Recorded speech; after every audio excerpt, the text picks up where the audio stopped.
An anthropologist working in Africa proposed a game to the kids of a small village. He put a basket of fruit near a tree and told the kids that whoever got there first would win it all. When he told them to run, they all took each other's hands and they ran together, then sat together and enjoyed the treats together. When he asked them why they had run as one, and that they could have had the fruits all to them, despite the fact that they could have had all the fruits of themselves, they said, Ubuntu. How can one of us be happy if any of us are sad?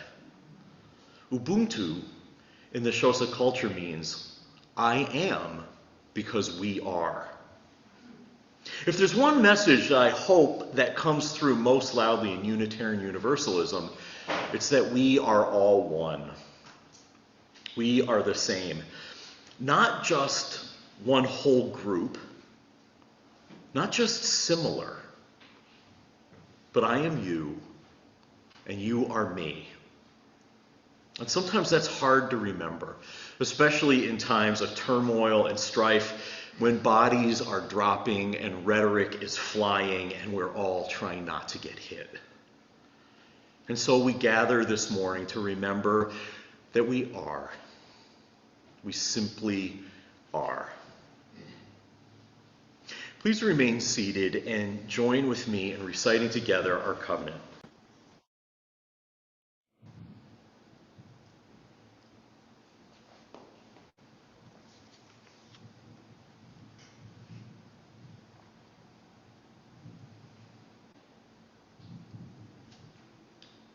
Grant, O God, that we lie down in peace and raise us up, our guardian, to life renewed.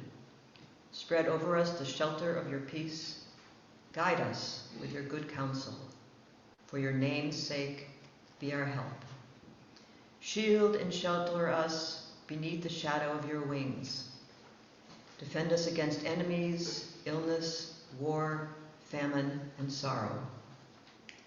Distance us from wrongdoing. For you, God, watch over us and deliver us. For you, God, are gracious and merciful. Guard our going and coming to life and to peace evermore.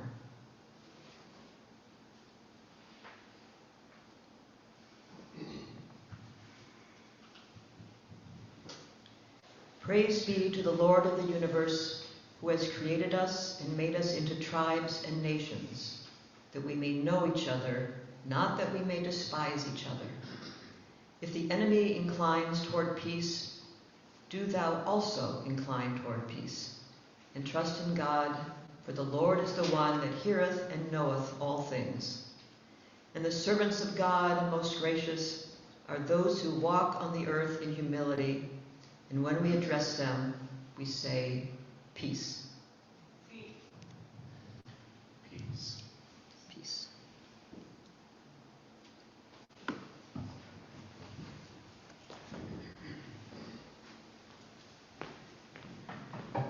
Story with you. It's called The Wolf of Gubbio. And this is a traditional tale about St. Francis of Assisi. My first experience of it was a translation of a poem by Nicaraguan storyteller Rubén Darío, who lived from 1867 to 1916. His writings were inspirations to the people during the revolution in Nicaragua that began in 1978. It was a decade of unspeakable inhumanity.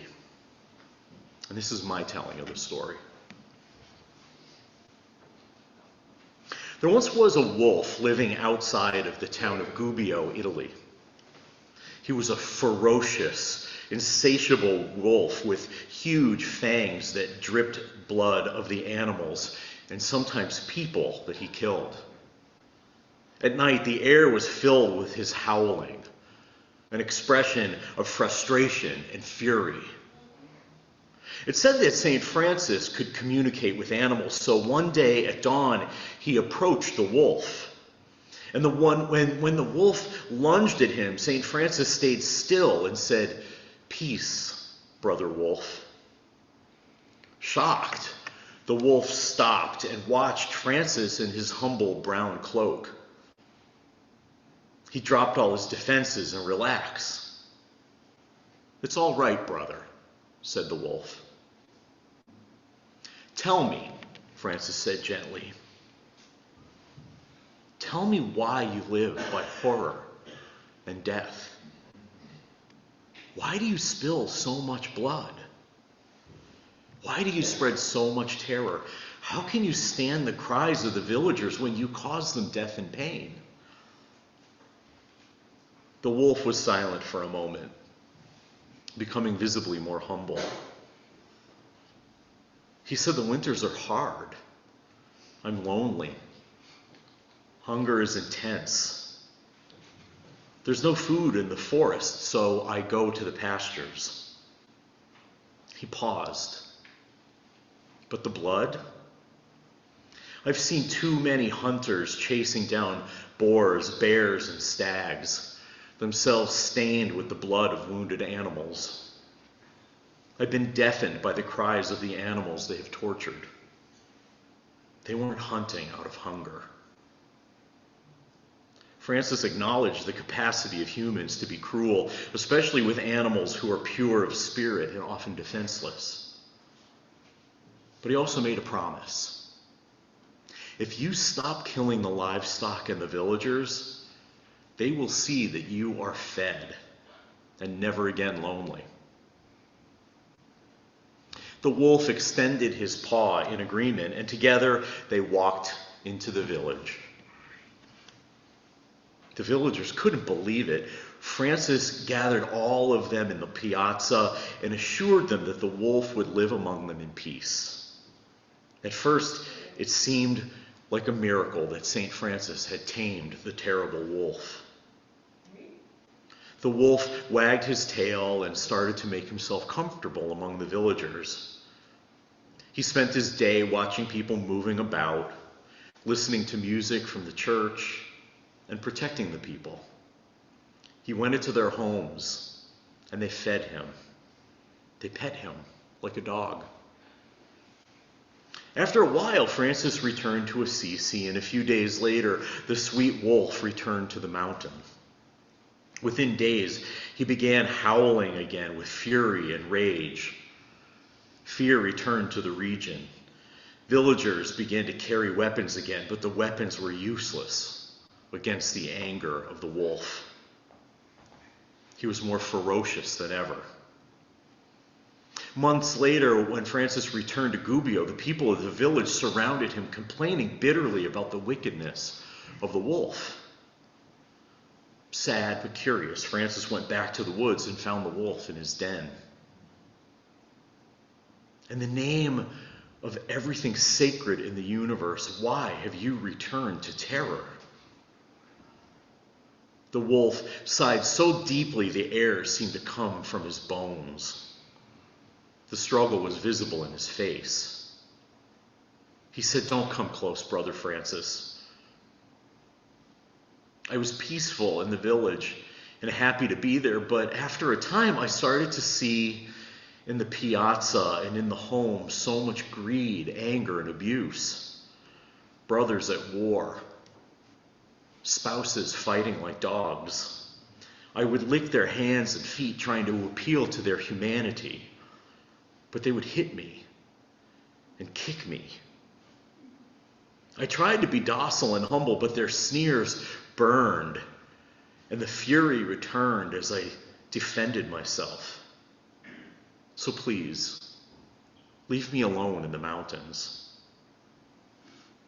Francis cried, and he prayed that there could be peace and forgiveness and that all creatures would be protected from harm, knowing it was impossible.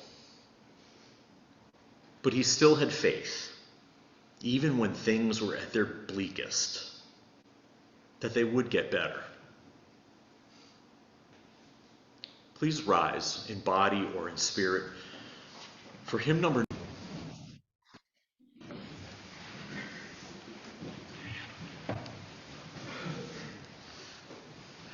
So far this morning, I've told you two different stories. One, a story of kindness, generosity, and oneness, about an interaction between an American adult and African children.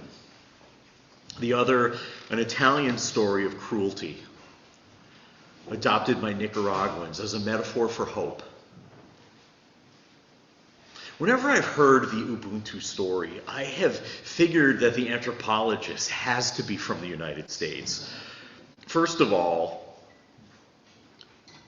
the game that he proposes to the kid feels really presumptuous to me because it feels like an experiment for him, not really intended to be fun for them.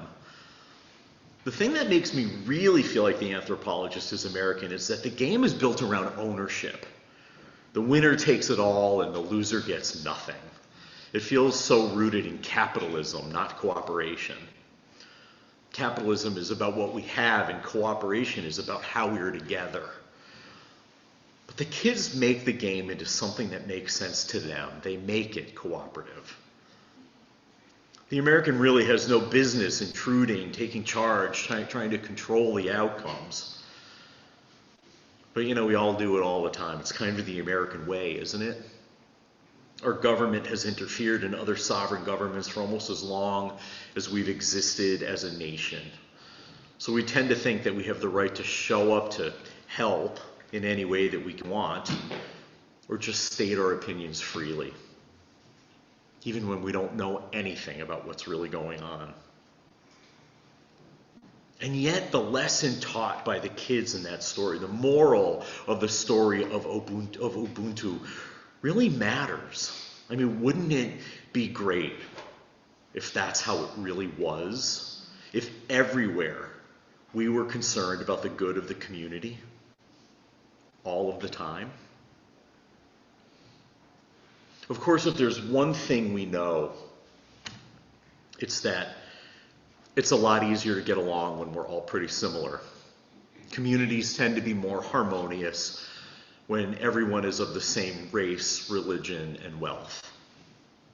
It's a lot harder when you have rich living with poor, black living with white and brown, Muslim and Jew and Christian and Hindu and atheist. It just gets worse when the resources of food, oil, or land are limited and communities are pitted against each other. When conflict arises, it's easier for both sides to see the other as the wolf terrorizing the community, when in reality, we are all wolves some of the time, especially when we're cold, hungry, lonely, and afraid. This has been a terrible week for so many people. I've talked with so many people with so many different connections to Israel or Palestine or both. One person grew up in Jerusalem and admitted to feeling guilty about being so relieved to learn that their family is okay when so many have been killed. One studied in Egypt and Palestine decades ago and is saddened that a couple old friends have been radicalized by Hamas. One was in a week-long healing circle 10 years ago with his Israelis and Palestinians, all wanting harmony. And her heart is breaking for all of them right now because she has no idea what has become of most of them. I've talked with many people who identify as Jewish and have unwavering support for Israel and its current government. Jews who separate their religious identity from the practices of a transient elected government that they see as a brutal dictatorship. Some who have Jewish roots feeling ashamed for abandoning their people for the privilege of being in the Protestant mainstream of North America. And so many more like me who are horrified by the images and stories of the atrocity, but privileged to not be directly affected. So many of us feel like we have no business stating any opinions other than the obvious grief over the tragedy and the inhumanity. I will admit that it took a bit of time for the news to hit me. The last 3 weeks have been unusually busy, and I was fighting a bit of a stomach bug Friday to Monday last week. I kind of checked out, disconnected from the typically bad news that seems to be an onslaught in the last few years. Honestly, regular fasting from media has been my best self-care practice since 2016.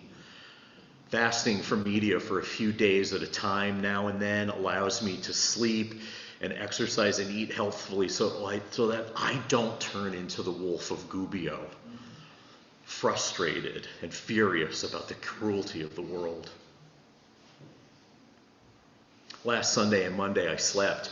Tuesday was 12 hours of meetings.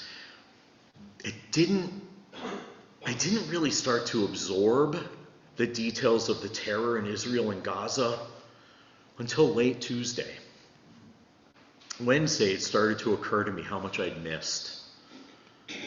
Not just of the news, but of the suffering of people around me. Your suffering. What a terrible, isolating privilege it is to not have to see perhaps the worst atrocities perpetrated during my lifetime and the heartbreak of the people that I serve. I am sorry.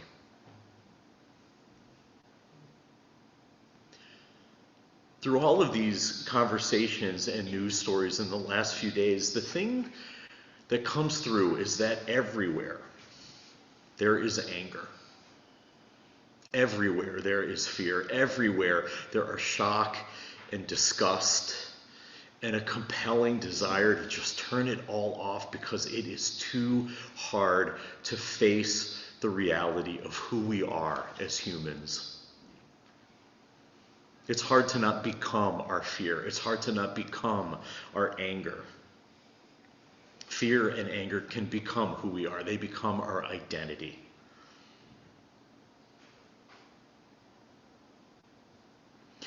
You know, for weeks I've been planning on talking today about something I read by queer Irish poet Padraig Ó Tuama, who seems to keep popping up everywhere for me lately.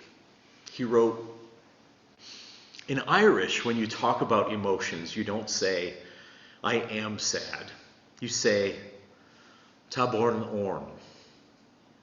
Sadness is upon me." And I love that because there's an implication of not identifying yourself with the emotion fully. I'm not sad, it's just that sadness is on me for a while. Something else will be on me another time. And that's a good thing to recognize. That made a lot of sense to me because in French, the language I spoke before I learned English, you say, "Je suis triste." I am sad. But you say, "J'ai faim." I have hunger. It gives you the sense that hunger will pass. Even if you live with external conditions like famine brought on by drought or war or foreign meddling, hunger doesn't define you. Hunger isn't your identity. With all the anger and fear in the world this week, I looked up a bunch of phrases. In Irish and French, you say, "I have fear." In Irish, "I have anger." But in French, "I am in anger." So in Irish, anger moves through you, and in French, anger is a kind of place you hang out in, but can leave. In Irish, I have shock and I have disgust. But in French, I am shocked and I am disgusted. In English, of course, we always say, "I am." We always say, "I am." I am hungry. I am sad. I am angry, afraid, shocked, disgusted. I'm no linguist, but as far as I can tell, both Hebrew and Arabic are the same. In all three languages, we are our emotions. So where am I going with all of this? I don't know. I really don't know. it might be too soon to tell. All I know is that when I look at how things have been going between Israel and Palestine, how things are going between Russia and Ukraine, how things are going right here in the United States between liberals and conservatives, and our meddling all over the world, I'm just afraid that we identify too much with our feelings, as if they are our identity and not just passing emotions that we can acknowledge and move through the way we did in last Sunday's meditation. We're letting our anger and our fear define us as a nation. And too often we let our anger and our fear define us as people. I'm not saying we let our emotions become our identity because of how our language is structured. But maybe the structure of our language says something about how we see our emotions. The thing is that even if we were to suddenly restructure our language to be more like Irish, I don't think it would make us any less angry or afraid. Heaven knows that anger and fear exist in Ireland, despite the gentle poetry of their language. Changing our language couldn't change us any more than the presence of the docile wolf could change the people of Gubbio. Changing our language wouldn't suddenly make us share everything we have with everyone around us in the spirit of Ubuntu. Right now, all I know is, j'ai faim. I have hunger. I have a hunger for peace, a hunger for real peace, not fake peace defined by a passing absence of conflict.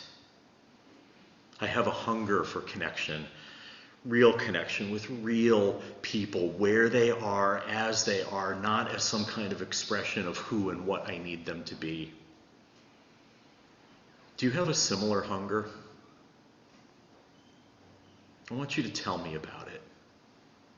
And I want you to tell each other about it. Part of me wants to say, let's stop over-identifying with our hunger. Let's stop defining ourselves by the things we want but don't have. Let's start looking at our hunger as a passing state. Because I feel like if we can satisfy our hunger, we can really thrive. The issue, the difficulty though, I know, is that once we do that, once we let go of our hunger and our fear and our anger and just let it pass through us, we might see the world for what it really is in all of its complexity. And we might be afraid that, like the wolf of Gubbio, we will see the hypocrisy of others and be disillusioned to the point of despair. Disillusioned by the huge capacity of humans to be cruel to one another. Worse, we might be afraid that we see the hypocrisy in ourselves in the way that we add to the tumult and the conflict. So maybe sometimes we need to just sit with the fear and the anger, sit with the hunger before letting it pass. Maybe this is one of those times that we need to just sit with the struggle, knowing that not one of us can do a single thing to stop it or change it. Knowing that someday this struggle may end, that someday there will be peace somewhere. As St. Francis knew, it will get better. It'll likely get uglier before then, but someday, it will get better. And we will find some peace. Someday we will get to experience Ubuntu, being one, if only for a little while. Let's rise now as we are able and willing and sing together as heartfully as we can.